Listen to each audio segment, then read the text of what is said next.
Hi everyone, welcome to round 4 coverage of my games from the 2019 Western States Open. So round 4 was held 6 p.m. on Saturday. Round 3 had been started at 10:30 a.m. on Saturday, so there's a gap between rounds 3 and 4. And that gap was made even larger because my round 3 game was rather short. So I had a nice long break, time to eat and do some walking around and kind of cool off and restore my morale after somewhat discouraging loss in round 3. One good thing about losing in a Swiss system tournament, though, is that it means in the next round you're likely to face a lower rated player, and that happened here. And in round 4, let's see, my rating for this tournament was 1801, and my opponent's rating for the tournament was 1689. So what is that? 110-point rating gap. But I had played this player before, and I recognized him as a careful player and someone to take seriously. In fact, well, before making this video, I checked to see how our previous game went, and we played in round 1 of the 2018 Western States Open, and he beat me. So I was right to be a little bit careful here. Anyway, I started off with d4. He went with knight f6. I went c4. He went g6. So he's going for a King's Indian, it looks like, and I do my usual Fianchetto setup. Actually, the score sheet says that I played knight f3 here. My normal move here, just for completeness, I normally play knight c3 here, because at this point black could still transpose into a Grinfeld, and knight c3 leads into the mainline Grinfeld. And I like that for white, so I'm always happy to play that. So normally I play knight c3 here, but the score sheet says I played knight f3. I don't know. Sometimes I write things down wrong on the score sheet, but we'll go with this move order. Doesn't make too much difference in this case because, as I said, he went for a King's Indian, and so in that case I would have played the other knight out immediately anyway. And then I go g3 here. This is the Fianchetto variation against the King's Indian that I like to play. And he goes with c6. This is an interesting way to play the King's Indian. I have faced this. There's a player at my local club that likes to play this way. Black will continue with d6 and e5 and build up that kind of pawn structure. So with a very solid center, although there are some weaknesses, we'll point that out as we go along. Anyway, I continue with my normal development: bishop g2, d6, castles, and queen a5. I was a little surprised by this move. It seemed early to me, but I looked it up in the opening book, and this is actually the main move of this position.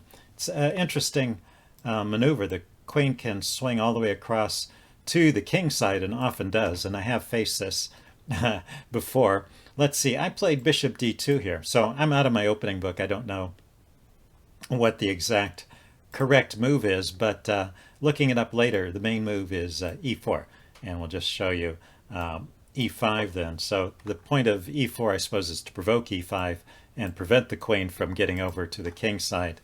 And then after e4, e5, h3, stopping the knight or bishop from hopping into this square.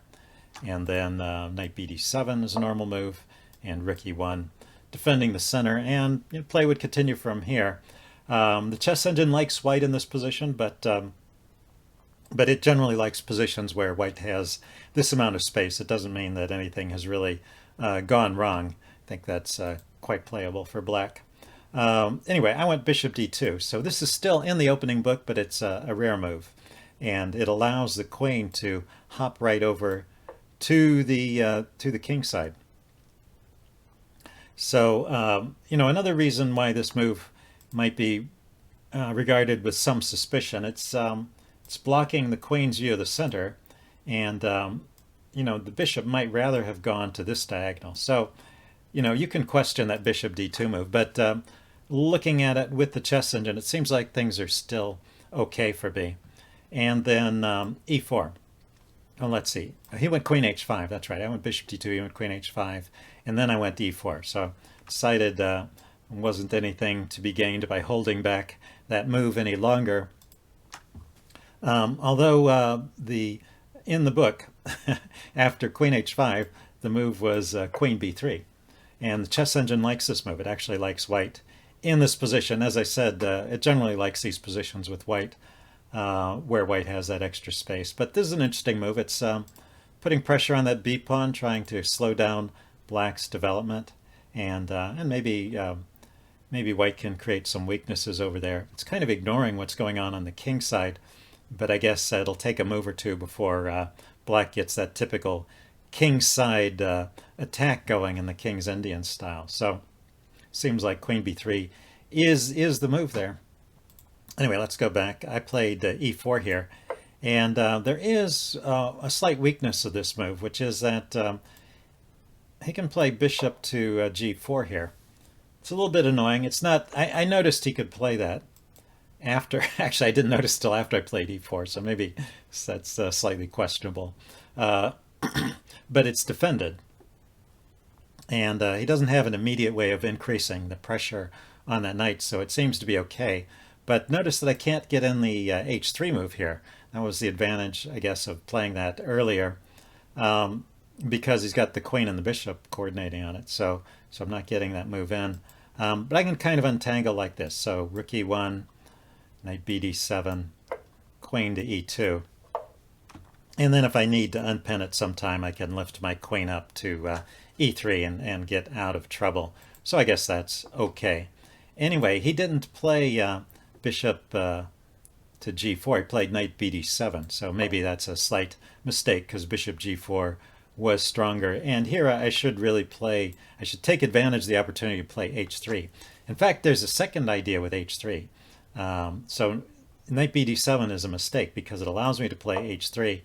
And I'm actually threatening to trap the queen. So if black just continues in kind of a casual fashion with e5 and g4, and that queen has no squares.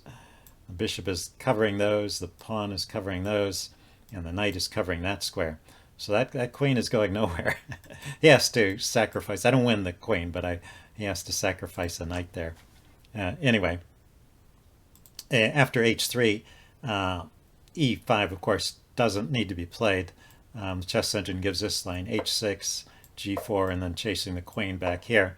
And so that's interesting. I mean, I chase the queen back to the other side of the board, and I've weakened my king side a little bit, but it seems like there's no immediate attack. And in fact, I have a pretty good grip on this this f5 square, so that'll prevent black's f5 pawn break, or at least forestall it for a while. So looks good for white.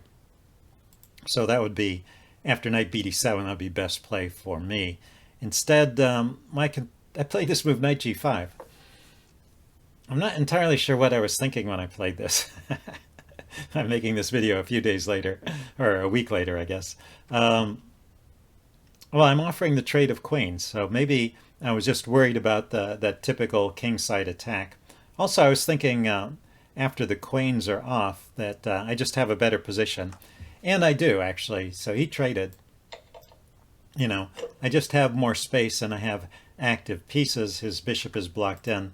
But the position is still kind of closed, so it's not a huge advantage. So this is still about an even position.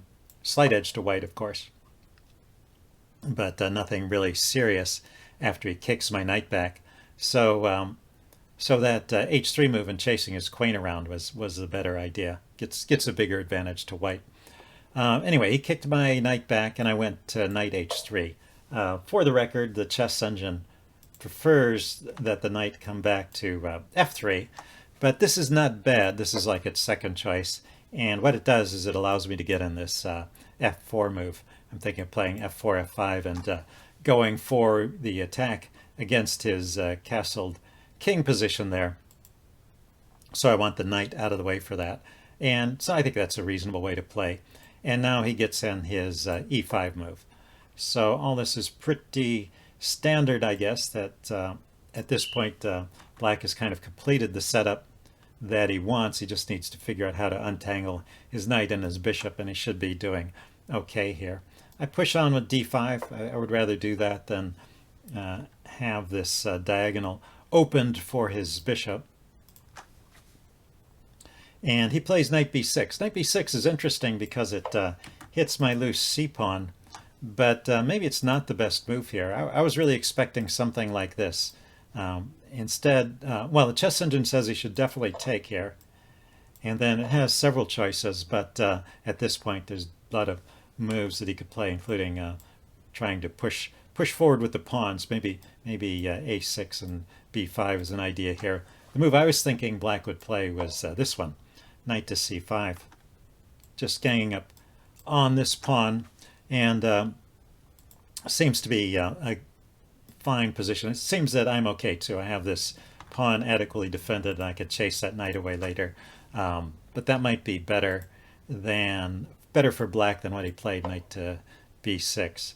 So I go b3, have to defend that c pawn, and then he went knight fd7. He's getting the knight out of the way so he can push the f pawn, I suppose. And I responded with f4. But both those moves were mistakes. So we have an exchange of mistakes. So let's back up to this point. The chess engine here would once again take and drop the knight back to e8. You know, there's a weakness in this pawn structure, and the chess engine is trying to deal with it. And the weakness is this d pawn, particularly now that the queen has come out and been traded off. This pawn has no natural defender, and so the way the chess engine plays it, it exchanges and drops the knight back to e8 with the knight coming to e8. That's actually defending this pawn as well as getting out of the way of a potential f-pawn push. So after knight fd7, it leaves this weakness here, and I should exploit it. Instead, I was wrapped up in my own plans, and I pushed on with f5 as I had been planning. But right here, I can just win some material. It wasn't obvious to me, but after the exchange, I just take. He takes back, and I play bishop e3. It's not bishop e3 is not threatening anything because the knight's defended there. All it's doing is it's getting out of the way of the rook.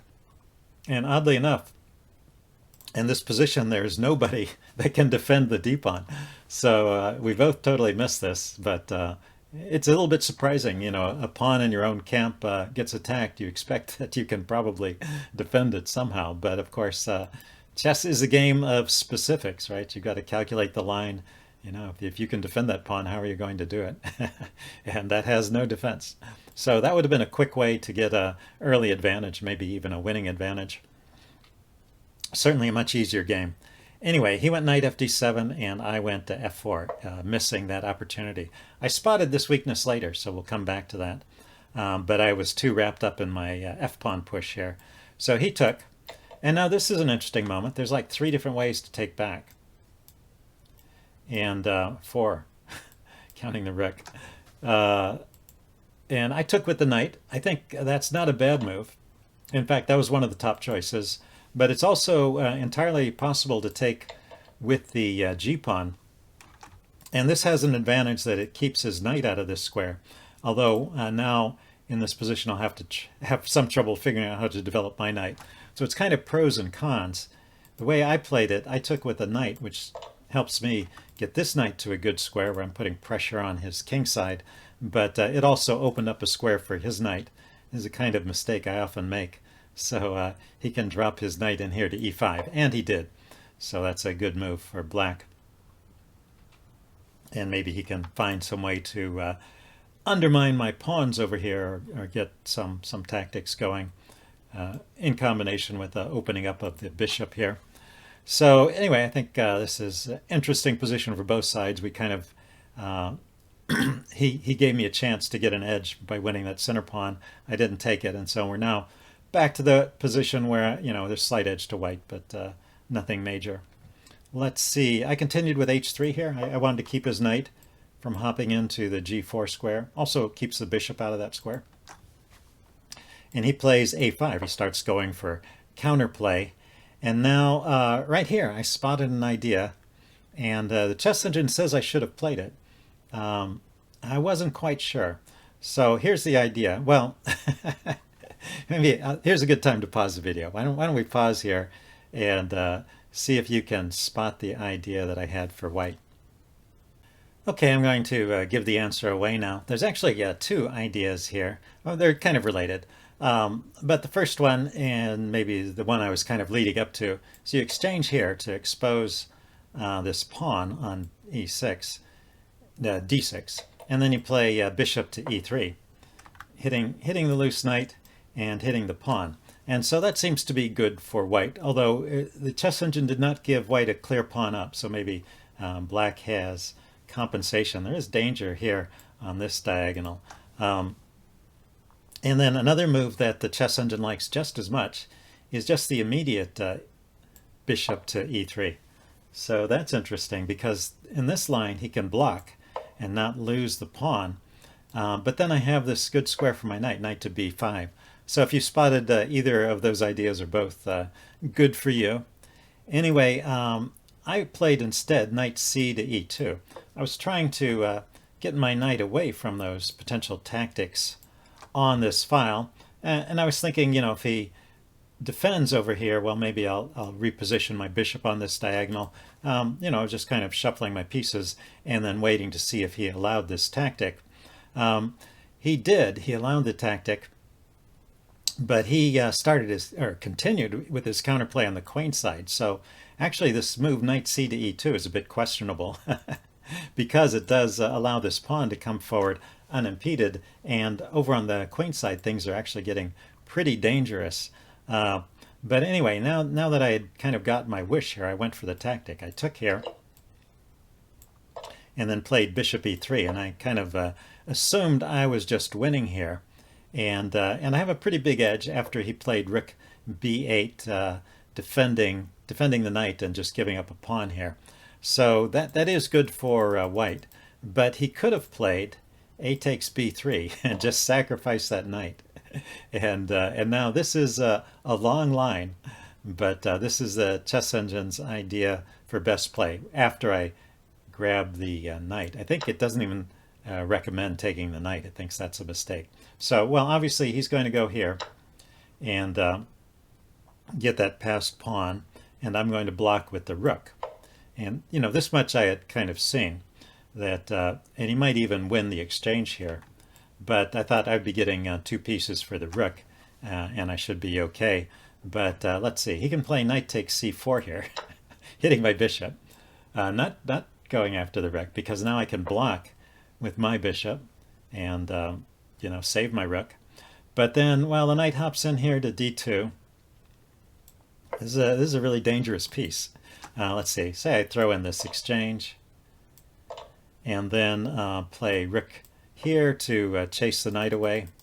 I'm just giving kind of natural moves for myself. They weren't necessarily best play, but the kind of thing I would play. Then he has this knight here. And, well, once again, he can take and I'll take. And I will have 2 pieces for the rook, but he will still have this passed pawn.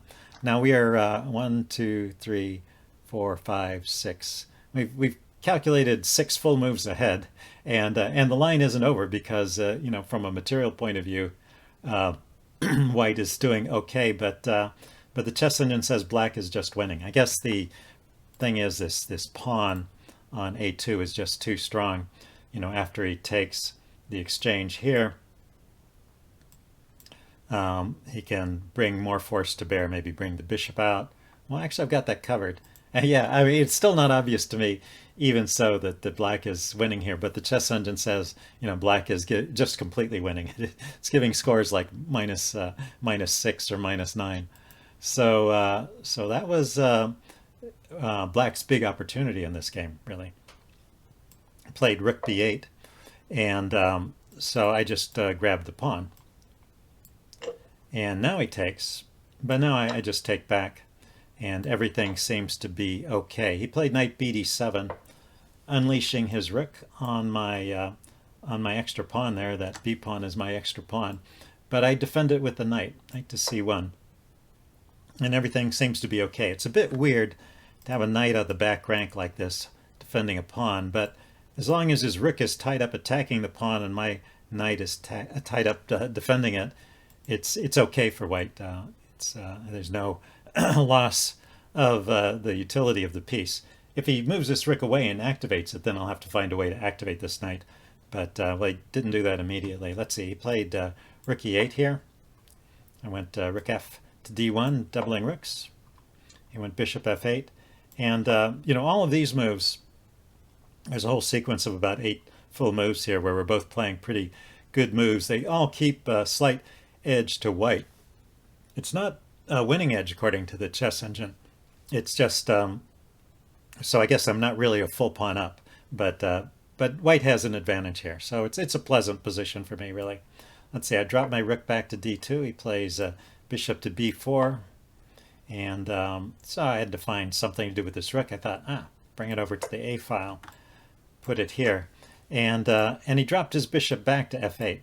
Now, you might think that bishop shuffle was kind of funny, but, well, there's 2 points. One is that the chess engine listed bishop back to f8 as one of the choices for black here. That's pretty reasonable. And the second thing is we're on move 26, and he's already starting to get low on time. And, he's down to around 10 or 15 minutes, I would say. But he started out with 2 hours to make 40 moves, and he's used up 3/4, 4/5, 7/8 of that time. He's used up 80% or 90% of his time, and he's still got 14 moves to go. So he's going to have to move quicker in the remaining moves. So he made that bishop f8 move kind of quickly, but he's just trying to find moves that he can play quickly. And well, I noticed that he was low on time, and so I played a move that was kind of cruel. I played the move king to h2, and my idea when playing this is, well, first of all, I did not see any active move for white, any big threat that I could make or any way to move the position forward. So I'm just improving my king position a little bit. It protects these pawns. It gets the king off the back rank. If there's ever an exchange of the rook here, it won't go with check. And so it's just a slight improving move, and it doesn't make any threats.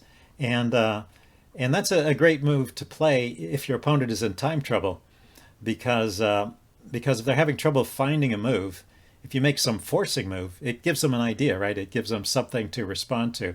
But if you make this kind of non-committal move, then they've got to burn time trying to come up with a plan. And if they're already having trouble coming up with a plan, then it just adds to the trouble. Now, the funny thing is, when I looked at this position later with the chess engine, it gave king h2 as the best move of the position. So, I wasn't even going for an objectively best move here. I was just going for some slight improving move and saying, okay, it's your turn. Can you find good moves in your remaining time?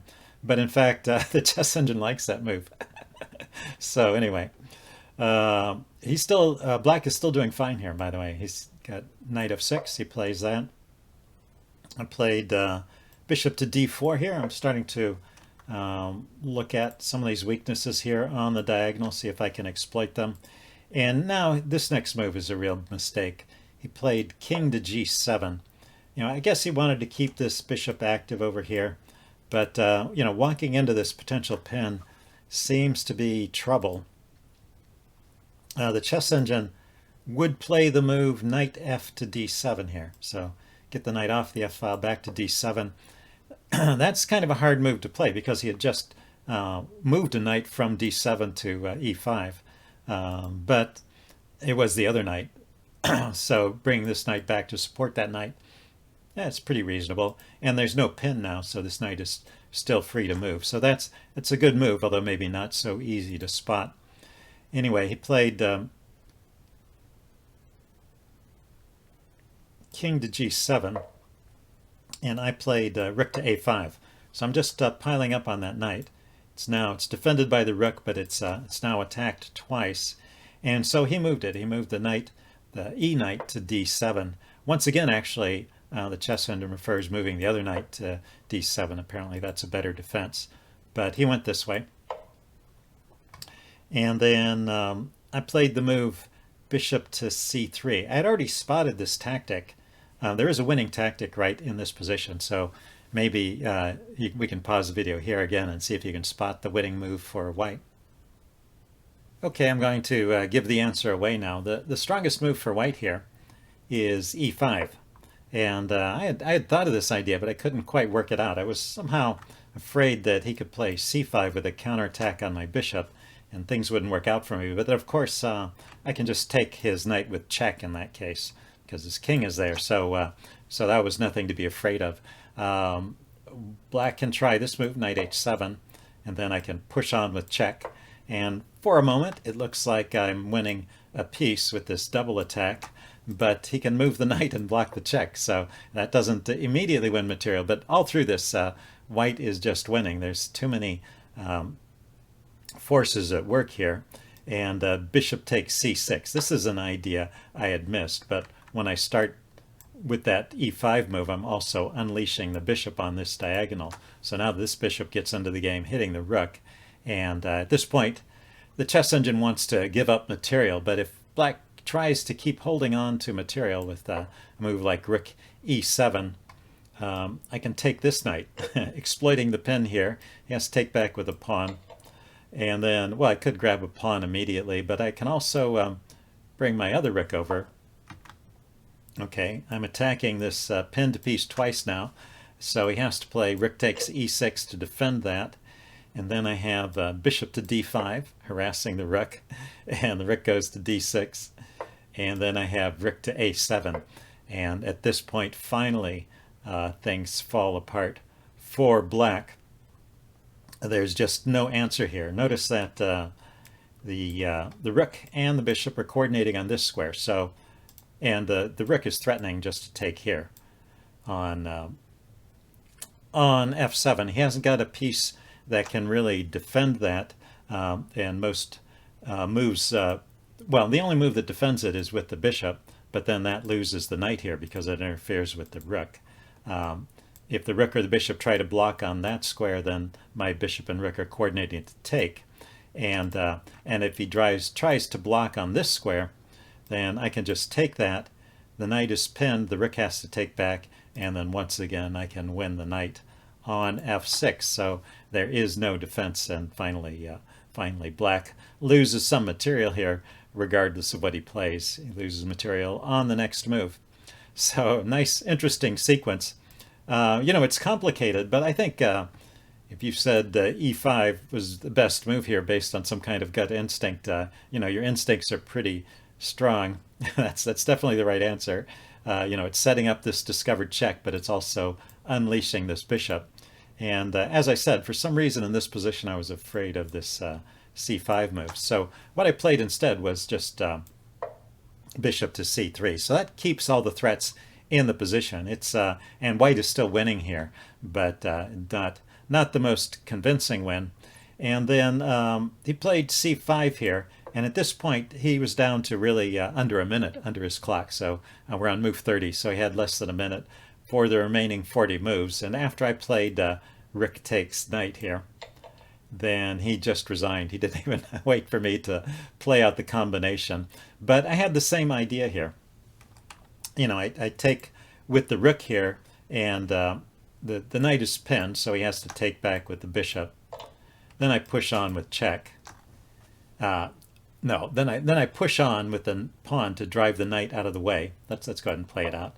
He moves the knight out of the way, and then I push on with check. And now this really is a double attack with the bishop here, and the pawn attacking, and he cannot stop that without. He's going to lose a piece there.